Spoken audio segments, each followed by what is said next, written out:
ஸ்ரீ முருகப்பெருமான் திருவடி சரணம். அனைவருக்கும் வணக்கம். இந்த பதிவிலிருந்து நம்ம மேச ராசிக்கான குரு பயிற்சி பலன்களை பற்றி தான் காண இருக்கின்றோம். இந்த ஆண்டு குரு பயிற்சியானது மே மாதம் 2025 வருடம் 14ஆம் தேதி தமிழுக்கு சித்திரை மாதம் 31ஆம் தேதி புதன்கிழமை இரவு 10:36 மணி அளவில் குரு பகவான் ஆனவர் ரிஷப ராசியிலிருந்து மிதுன ராசிக்கு பயிற்சியாகிறார். இருக்கின்ற கிரகங்களிலேயே 100% ஒரு சுபத்தன்மை வாய்ந்த கிரகம் அப்படின்னா அது குரு பகவான் தான் ஆவார். இந்த குரு பகவான் பாத்தீங்கன்னாக்க அவர் நின்ற இடம், அவர் பார்த்த இடம், இது போன்ற அனைத்து இடங்களிலும் அவர் சுப பலன்களை தரக்கூடியவர். அவர் நின்ற இடத்திலும் சரி, பார்த்த இடத்திலும் சரி, தோஷங்கள் அனைத்தும் விலகி சுப பலன்களை கொடுப்பார். குரு பகவான் மேச ராசியை பொறுத்தவரையும் 9 மற்றும் 12ஆம் அதிபதியாகிறார். இவர் பாக்கியாதிபதி மற்றும் விரையாதிபதி மேசராசிக்கு. இந்த ஒரு ஜாதகத்துல குரு பகவான் நன்றாக இருந்தால்தான் திருமணம், குழந்தை, பொருளாதாரம் இது போன்ற அனைத்து விஷயங்களிலுமே நல்ல ஒரு சுப பலன்களை தருகின்றார். இந்த குரு பகவானுக்கு பார்வை என்று பார்த்தோமானால் 5, 7, 9 இந்த பார்வை உண்டு. குரு பகவானை பொறுத்தவரையிலும் மேச ராசிய அவர் 3ஆம் பாவத்தில் இருக்கிறார். 3, 7, 9, 11 இது போன்ற இந்த 4 பாவங்களையும் குரு பகவான் இந்த பயிற்சியானது பின்பு மேசராசிக்கு இயக்க போகின்றார். மேசராசிக்கு 3ஆம் பாவத்திற்கு செல்கின்ற குரு பகவான் மேச ராசிக்காரர்களுக்கு தைரியம், வீரியம், விஜயம், வெற்றி இது போன்ற அனைத்தையும் மிக அருமையான பலன்களை கொடுக்க போகின்றார்.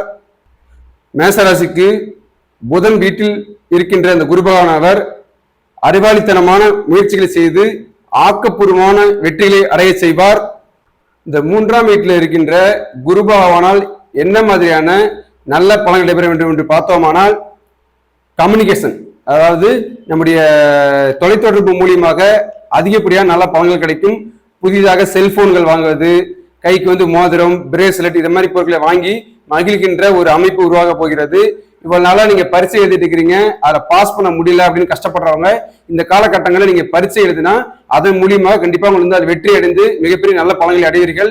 உங்களுக்கு இளைய சகோதரம் இல்லாட்டி அந்த சகோதர வயசுல இருக்கவங்க மூலியமாக நல்ல ஆதாயமான பலன்கள் ஏற்படும். அவங்களிடம் உங்களுக்கு சுமூகமான ஒரு உறவு ஏற்படும். அது மட்டும் இல்லாம உங்க வீட்டு அருகில் இருக்கிற அக்கம் பக்கத்தார்கள் மூலியமாக உங்களுக்கு நல்ல சுமூகமான ஒரு உறவு நீடிக்க போகின்றது. மேசராசிக்கு 7ஆம் பாவத்திற்கு குருவுடைய 5ஆம் பார்வை படுவதால் இவ்வளவு நாளாக திருமணம் ஆகாமல் இருந்தவர்களுக்கு அவர்கள் திருமணம் ஆகின்ற ஒரு அமைப்பு உருவாகும். மனதிற்கேற்ற ஒரு மாங்கல்ய அமைப்பு கண்டிப்பாக உருவாகும். திருமணம் ஆகி கணவன் மனைவியிடையே பிரச்சனை ஏற்பட்டு பிரிந்திருந்தவர்கள் இனிமேல் ஒன்று கூடுகின்ற ஒரு அமைப்பு உருவாகும். நண்பர்களிடையே அதிகப்படியான ஒரு சுமூகமான உறவு ஏற்படும். அவர்கள் மூலியமாக அதிக ஆதாயம் உண்டு. பழைய நண்பர்களை சந்திக்கின்ற ஒரு அமைப்பு உருவாகும். புதிய நண்பர்கள் உருவாவார்கள்.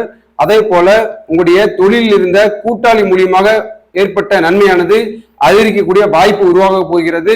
உங்க தொழிலில் நீங்க கூட்டாளியை சேர்த்துக் கொள்கின்ற ஒரு அமைப்பு உருவாகும். அது மட்டுமல்லாமல் நீங்கள் சந்திக்கின்ற ஒவ்வொரு நபர்கள் மூலியமாகவும் நல்ல பலன்களை அடையக்கூடிய ஒரு காலகட்டமாக காணப்படுகிறது. மேலும் குரு பகவானுடைய 7ஆம் பார்வையானது மேச ராசிக்கு 9ஆம் பாவத்தில் படுவதால் தந்தை வழி மூலியமாக அதிகப்படியான ஒரு ஆதாயம் கிடைக்க புரிகிறது. தந்தை வழி மூலியமாக ஒரு சுமூகமான உறவு ஏற்படும். தந்தைக்கு உங்களுக்கு ஏதாவது ப்ராப்ளம் இருந்துச்சுன்னா அந்த பிரச்சனை தீர்ந்து 2 பேரும் ஒன்னாக ஒற்றுமையாக காணப்படுகின்ற ஒரு அமைப்பு உருவாக போகிறது.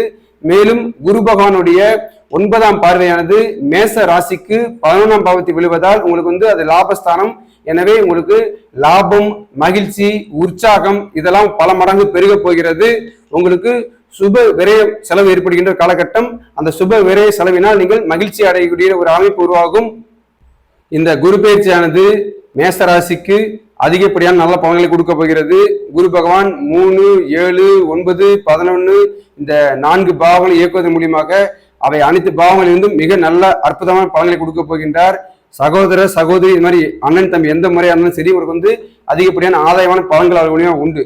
நீங்க கவனமா இருக்க வேண்டிய அமைப்புன்னு சொல்லி பார்த்தோம்னாக்க, பணத்தை இன்வெஸ்ட் பண்றீங்கன்னா அப்ப மட்டும் கொஞ்சம் பார்த்து கவனமா பண்ணணும். நேரம், பணம் இந்த ரெண்டையும் விரயமாக தவிர்த்து கொள்ள வேண்டும். ஒரு விஷயத்த பண்ணீங்கன்னா பல முறை யோசிச்சு பண்ணீங்கன்னா ரொம்ப ரொம்ப நல்லது. அது கண்டிப்பா நீங்க ஒரு விஷயத்தை முதலீடு செய்ய போறீங்கன்னா முதலீடு செய்யும் போது ரொம்ப கவனமா முதலீடு செய்யணும். ஏன்னா உங்களுக்கு குரு பகவான் மேச ராசிக்கு விரய அதிபதியா வர்றதுனால அவ விரயமாகறதுக்கு வாய்ப்பு இருக்குது. ஆனா நீங்க பணம் சார்ந்த விஷயங்கள ரொம்ப ரொம்ப கவனமா இருக்க வேண்டும். குரு பகவானுக்கு பரிகாரம் என்று பார்த்தோமானால் வியாழக்கிழமை குரு ஓரையில 2 நெய் தீபம் போட்டு வழிபாடு செஞ்சோம்னா குரு பகவானிடம் நல்ல ஆசீர்வாதம் கிடைக்கும். மேலும் மஞ்சள் கலர் ஆடை, அப்புறம் மஞ்சள், இது போன்ற பொருட்களை தானம் செய்யலாம். படிக்கின்ற குழந்தைகளுக்கு நோட்டு, பேனா, புத்தகம், பென்சில் இது போன்ற வாங்கி கொடுத்தாலும் உங்களுக்கு மிக அற்புதமான நல்ல பலன்கள் மேச ராசிக்கு நடைபெற இருக்கின்றது. நன்றி, வணக்கம்.